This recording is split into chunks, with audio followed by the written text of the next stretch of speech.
그러니까 아주 오래전 얘기입니다. 어떤 교인이 교회를 위해서 수양관을 지을 그 땅을 좀 주시겠다고 하는 분이 계셨습니다. 그래서 어떤 산을 하나 가지고 있는데 그 산을 주시겠다고 해서 한 번 답사를 간 일이 있었습니다. 그것은 강화도 남단에 있는 어느 시골, 거기 산이 있었고 그리고 그 마을이 있는 바로 그러한 곳을 얼마간의 땅을 교회에 기증하시겠다고 해서 제가 한번 방문해 보았습니다. 점심때가 돼서 그 여름이었는데 커다란 동리 한가운데 있는 그 미루나무가 있는 나무 밑에다가 점심밥을 차려놓았어요. 우리가 갔던 일행을 위해서 아주 점심을 시골 점심이지만 참 정성껏 잘 준비해 놓고 이렇게 고기도 굽고 다 이렇게 됐는데 그 집 주인 아주머니가 정말 정성을 다해서 푸짐하게 점심을 마련해 주셨는데 이 일을 위해서 시중을 드는 남편이 있었어요. 남편이 수고를 하고 있는데 심부름을 하는데 이제 주인 아주머니는 전체를 주장하고 그 남편이 시중을 하는데 그래서 쉽게 말해서 옛날 아주 질 나쁜 주인이 자기 노예를 부리듯이 남편에게 대하는 것입니다.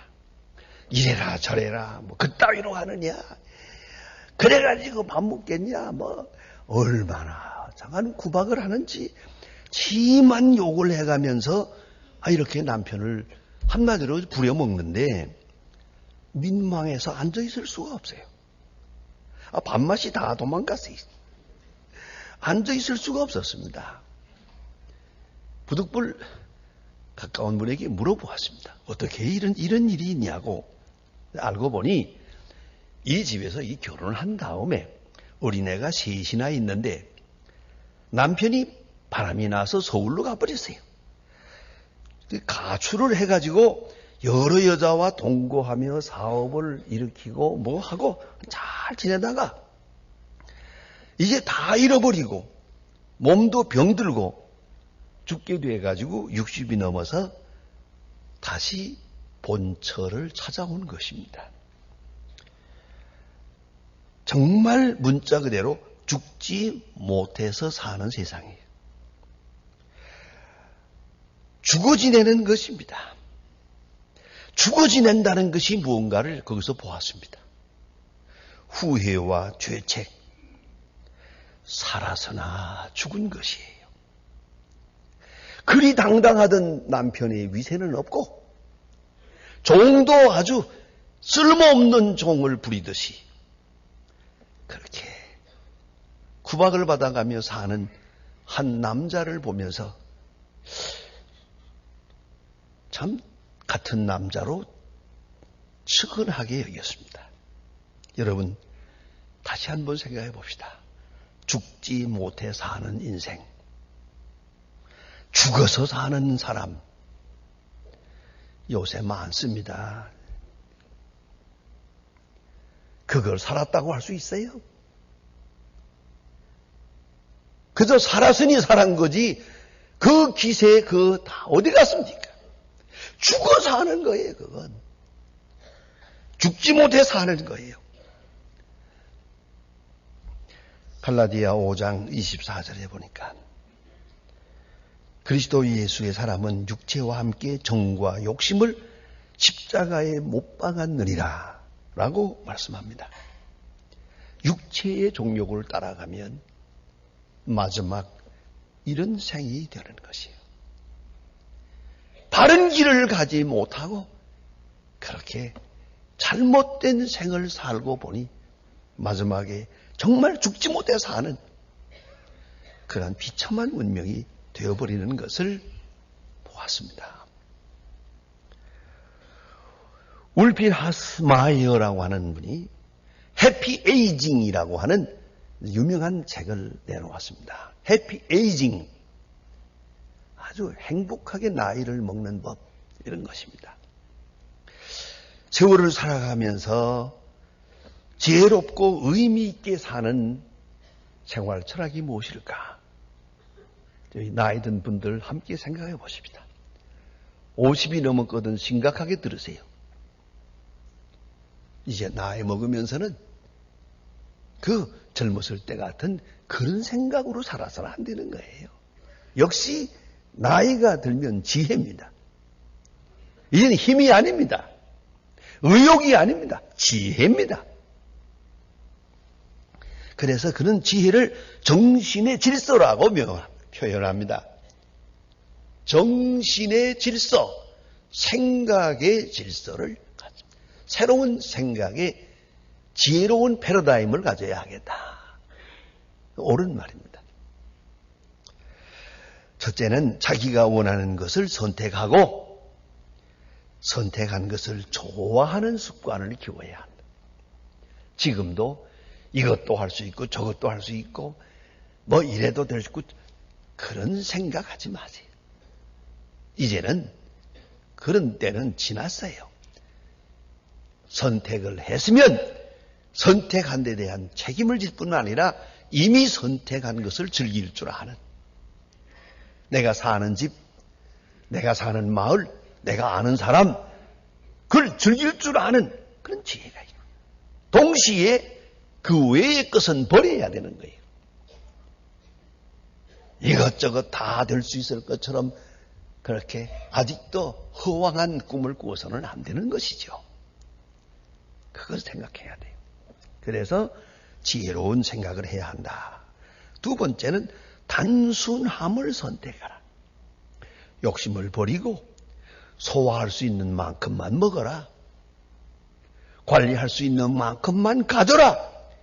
꼭 필요한 것만 갖고 나머지는 버리라. 이거 꼭 중요합니다.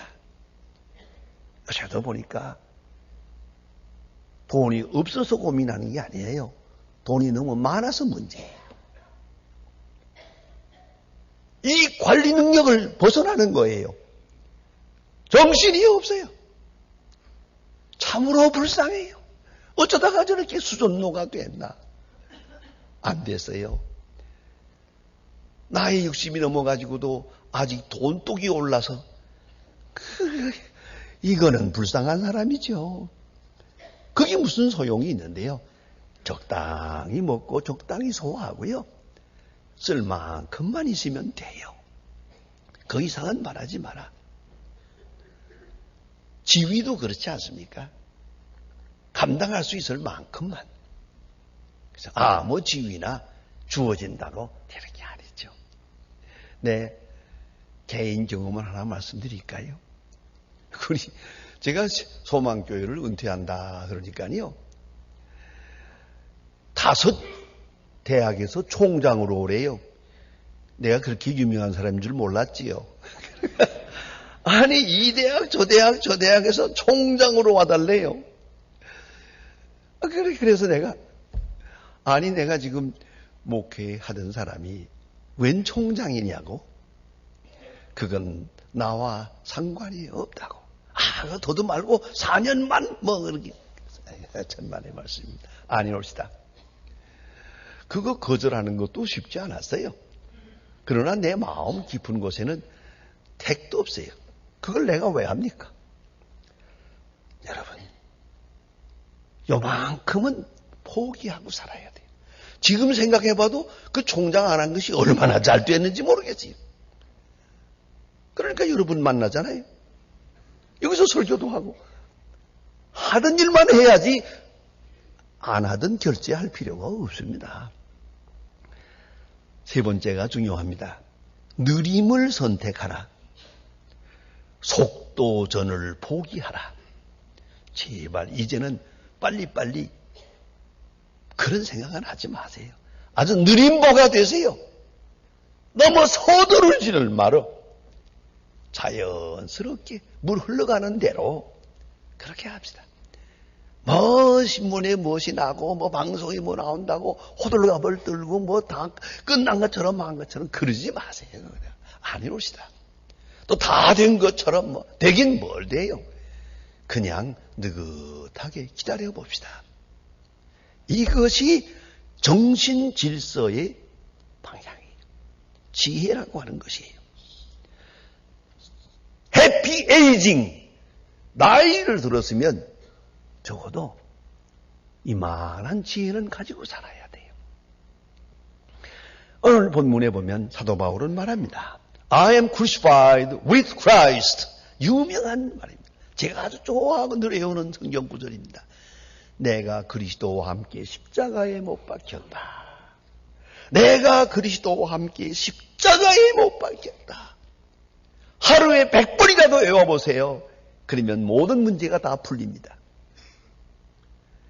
내가 그리스도와 함께 십자가에 못 박혔다. 이건 두 가지 의미가 있어요. 하나는 내가 죽었다 그 말이에요. 스스로 죽었어요. 큰 포기를 말합니다. 자기 부정을 말합니다. 자기를 완전히 비워버리는 거예요. 자기 십자가를 지는 거예요. 두 번째는 그리스도와 함께입니다. 여기에 신비가 있고 미스테리가 있는 거예요. 그리스도와 함께. 그게 무슨 뜻일까? 이걸 경험해야 그리스도인이에요. 그리스도와 함께 십자가에 못 박혔다. 여러분, 내가 죽으면, 아니 나를 죽이면 평안해지는 것 우리 다 압니다. 흔히 말하기를 우리 불교적 영향을 받아서 쉽게 이런 말을 하죠. 마음을 비워라. 마음을 낮추라. 비워라. 비워라. 빈 공짜입니다. empty. 어느 정도 비워야 되는가 하면 내가 영어로 불경을 읽어봤는데 이랬습니다. empty of empties, empties. 그랬어요. 그 한문으로 공공공 빈 공짜를 석자를 써놨어요. 그걸 풀이한 한 권의 책이 있어요. 공이 뭐냐? 첫 번째 비웠어요. 가지고 싶은 마음 다 비웠어요. 아니 예를 들면 내가 무엇을 잊어버렸어요. 여기다가 뭘 놓고 책을 놓고 잊어버리고 갔어요. 내가 내 걸 가지고 가지 못했으니까 잊어버린 거죠. 잊어버렸어요. 그 다음에 잊어버렸다는 사실도 잊어버렸어요. 그러니까 마음이 편안해요. 언제 문제가 되느냐? 잊어버렸다는 것을 생각하는 순간부터 괴로워요. 그걸 못 가져갔구나. 그건 잘못된 거예요. 이건 두 번째 잊어버린 거고요. 세 번째 잊어버린 건 뭐냐면 어느 분이 이걸 책을 가지고 와서 이거 목사님 거죠? 그래요. 그때 가서 그거 내 겁니다. 그러면 안 돼요. 그 도가 모자래요. 이거 목사님 거죠? 그럴 때 아니요. 그래야 돼요. 거기까지 가야 되는 거예요. 3단계를 거쳐서. 3차원의 세계이에요. 깨끗이 잊어버려.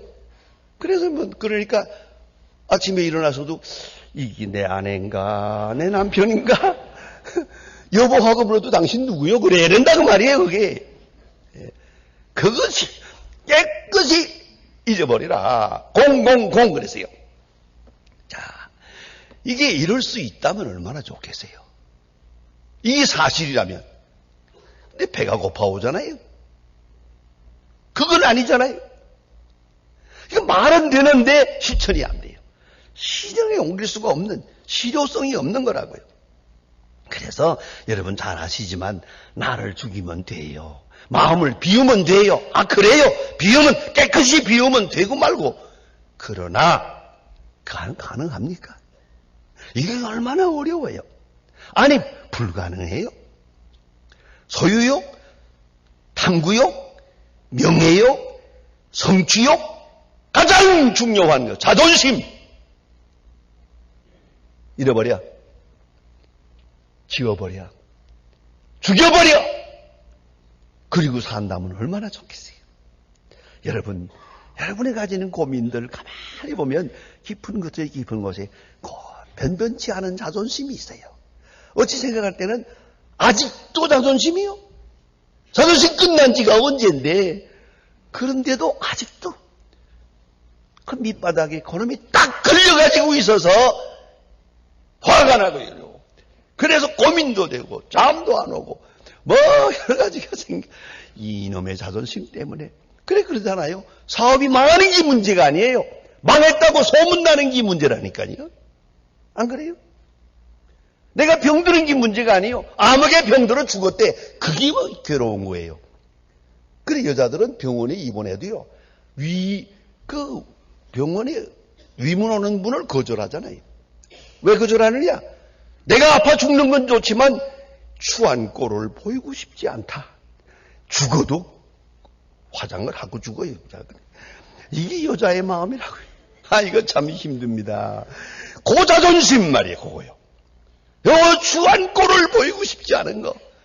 이거의 심리학적으로 생각하면 얼마나 깊은 데 뿌리박고 있습니까? 생각해 보세요. 요거 죽여버려야 되는데 추하면 어때요? 남이 뭐라고 하면 어때요? 사실대로 수긍하면 좋겠는데 이게 안 되는 거예요. 버려야 돼요. 죽여야 돼요. 없애야 돼요. 잊어버려야 돼요. 그러나 여러분 인정하세요. 불가능합니다. 내가 나를 죽이는 거 불가능합니다. 내 마음을 비우는 거 불가능합니다. 내 마지막 자존심 버리는 거 안 됩니다. 나로서는 할 수가 없어요. 그래서 오늘 성경은 말합니다. 내가 그리스도와 함께 십자가에 못 박혔다. 내가 나를 죽이는 것은 불가능합니다. 그리스도 앞에서 그리스도 때문에 죽어가야 합니다. 여기에 두 가지 깊은 원리가 있습니다. 하나가 율법이고 하나가 은혜입니다. 여러분, 징계 때문에 죽는 사람이 있어요. 벌이 무서워서 죽고요. 하나님의 진노가 무서워서 벌벌 떨며 죽어 지내는 사람이 있어요. 양심의 가책이 무서워서 죽어 지냅니다. 살아서나 죽은 거예요. 그 많은 죄, 많은 과거 때문에 벌벌 떨면서 죽어 지냅니다.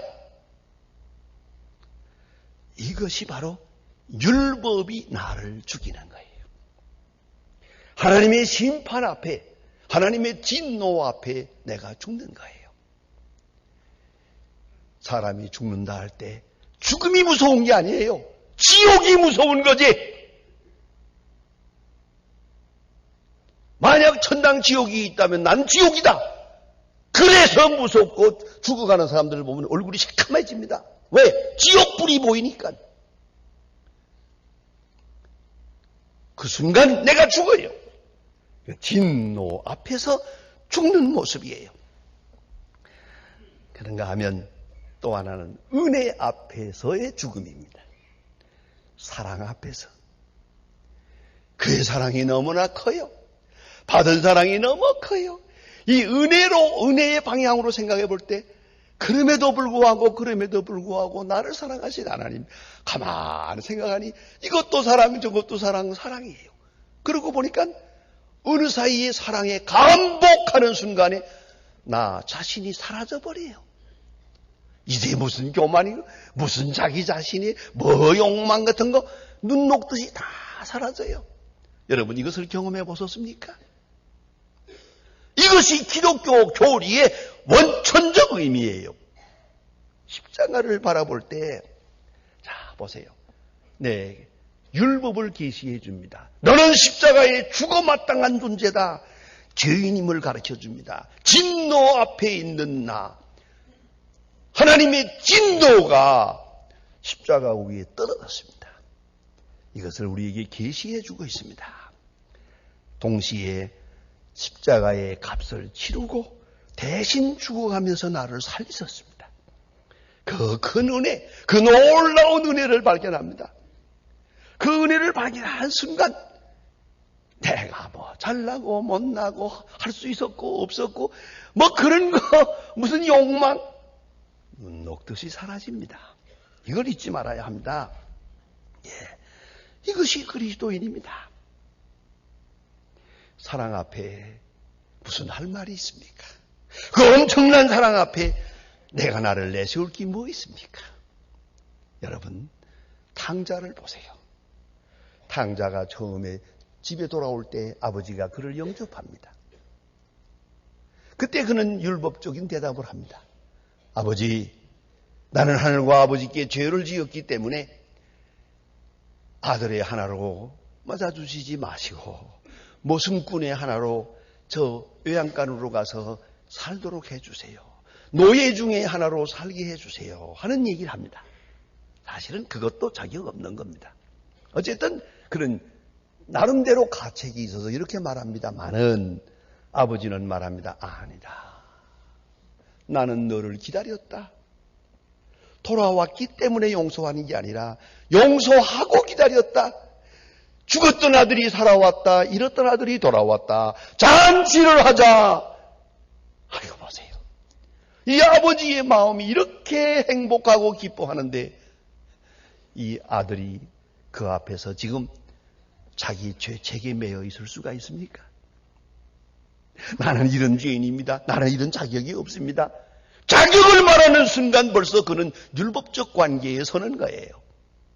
자격과는 관계가 없어요. 아버지가 사랑한다는 것뿐이요. 그가 나를 위하여 십자가를 지셨다는 사실이요. 이 은혜 앞에 나라는 존재, 탕자가 이제 무슨 말을 하겠습니까? 무슨 자존심이 거기에 있습니까? 무슨 의가 단 한 푼의 치의 의도 없는 거예요. 그대로 감사할 뿐이야. 이 은혜의 관계, 이것이 바로 자기를 죽이는 관계예요. 아니, 죽어지는 관계란 말입니다. 그래서 고백할 수 있습니다. 내가 그리스도와 함께 십자가에 못 박혔다. 십자가를 쳐다보는 순간 우리는 그 속에서 율법과 은혜의 아주 은혜스러운 긴장 관계를 발견합니다.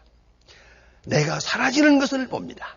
그리고 계속해서 성령의 확증으로 내가 이미 죽었음을 말해줍니다. 나는 이미 죽었습니다. 성령이 말씀합니다. 너 옛사람은 죽었다. 두 번째는 절대 잊지 말고 한순간도 이 사실에서 떠나서는 안 됩니다. 어떤 시련을 겪어도 은혜 안에 있습니다. 십자가의 은혜 안에 내가 시련을 겪는 겁니다. 그런 거로 이 시련마저도 하나님의 사랑 안에서 소화해야 됩니다. 아니, 소화되는 것입니다. 그래서 말입니다. 사도 바울의 고백을 들어보세요. 자기 아들을 아끼지 아니하시고 우리 모든 사람을 위하여 내어주시니가 그 아들과 함께 모든 것을 은사로 주지 아니하시겠느냐? 로마서 8장에서 말합니다. 아들을 아끼지 아니하시고 십자가에 내어주시니가 어찌 아들과 함께 무엇을 안 주시겠느냐? 우리 입장에서는 다 받은 것이다. 다 사랑이다. 모든 시련, 모든 환경, 모든 여건이 그대로 하나님의 사랑 안에 있다고 생각할 때 나 자신의 사사로운 생각은 다 사라지고 맙니다. 또한 계속적인 리마인딩이 필요합니다. 사도 바울은 고린도전서 15장 31절에서 말합니다. 나는 날마다 죽노라. 조금만 내버려두면 또 들먹들먹해요. 옛사람으로 돌아가요. 날마다 죽노라. 이 말을 받아서 마틴 루터는 이렇게 말합니다. 신앙이란 뭐냐? 데일리 맵티즘이다. 매일 세례받는 것이다. 옛사람으로 죽고 새사람으로 사는 것이다. 저는 김익두 목사님을 직접 몇 번 뵌 일이 있었습니다. 거의 신천장의 유명한 깡패입니다. 이런 깡패 두목이었다고 합니다. 이 사람이 예수를 믿고 이제 목사가 돼서 전도하러 다닙니다. 그때 다니던 경험을 얘기를 하시는데 난 그때 들은 말을 잊을 수가 없습니다. 덜 생각이 납니다. 그때는 걸어서 부흥회를 다녔거든요. 몇 산자 보따리를 걸머지고 산을 넘어서 걸어서 이 부흥회 장소로 가고 있는데 산을 올라갈 때 너무 덥지만은 그래서 올라가서 좀 쉬어야지. 다 올라가서 저쪽에서 불어오는 바람을 쏘이면서 옷을 활활 벗어제치고 이러고 바람을 쏘이고 지금 좀 휴식을 하고 있는데 상대방에서 술 취한 청년 하나가 올라오더랍니다. 올라오더니 다짜고짜로 너 왜 나보다 먼저 올라왔냐? 그리고 들여 패는 거예요. 본인 말씀대로 표현할까요? 이사간 집 굴뚝 집 못듯이. 무슨 말인지 모를 거예요. 이사간 집 굴뚝을 헐어버리듯이 들여 패는데, 아이고, 이리 맞고 저리 맞았는데 한참 때리다가 대항을 하지 않으니까 씩씩하고 숨을 몰아쉬더랍니다. 그래서 손을 딱 잡고 형님 다 때렸어. 저도 악수를 해봤습니다만 김익두 목사님이 손이 커요.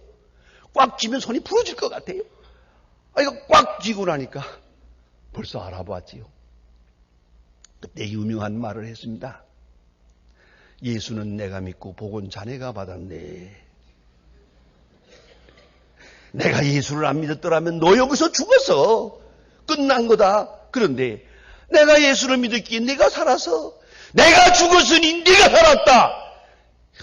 기가 막힌 얘기입니다. 그래, 이 사람이 어떻게 하면 좋겠습니까? 나는 뭘 그래 따라와. 데리고 가서 부흥에 참석하고 회개해가지고 장로 됐대요. 장로 됐대요. 그러면서 그 싱글싱글하면서 하시던 그 얘기가 눈에 선합니다. 여러분 생각해 보세요. 내가 죽어야 네가 살아요. 아니, 내가 살아요. 지인교회 때는 행복한 삶을 위한 5가지 작은 원칙을 말합니다. 이건 자기 생활 원칙입니다. 지난날의 일에 연연하지 말자. 이건 지나간 거니까. 작은 일에 화내지 말자. 자존심을 버려.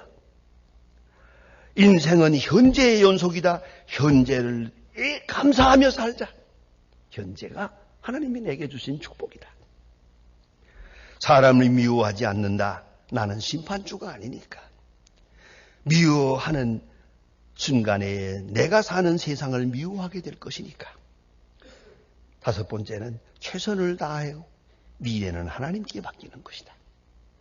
여러분, 여유 있게 사십시다. 그 은혜 안에 감사하면서 더 이상 가책에 매이지도 말고, 더 이상 욕망도 말고, 더 이상 고집도 말고, 아직도 버리지 못한 것을 인해서 고통은 따릅니다. 아직도 죽이지 못한 사건 때문에 사건이 터집니다. 잊어버리세요. 십자가를 쳐다보세요. 어느 사이에 나는 다 사라지고 하나님의 은혜만이 환하게 다가옵니다. 다시 한번 성경을 배웁시다. 내가 그리스도와 함께 십자가에 못 박혔다. 이제 내가 사는 것은 내 안에 그리스도께서 사신 것이라. 그의 사랑을 믿는 믿음 안에서 사는 것이다. 그의 사랑 안에 감사하며 사는 것이다. 그것뿐이다. 기도하십니다. 하나님 아버지, 저희를 이 은혜의 길로 인도하심을 감사합니다. 이 주생 동안 갚아도 갚을 수 없고 되돌릴 수 없는 많은 고통 속에서 신음하고 있습니다마는 주께서 우리를 위하여 십자가에 돌아가심으로 해서 큰 사랑을 계시하시고 그 은혜 안에 살도록 인도하심을 감사드립니다. 오직 은혜 안에 살며 그 은혜에 감사하며 주를 찬송하며 사는 복된 생이 되게 하여 주시옵소서. 주 예수 그리스도의 이름으로 기도드립니다. 아멘.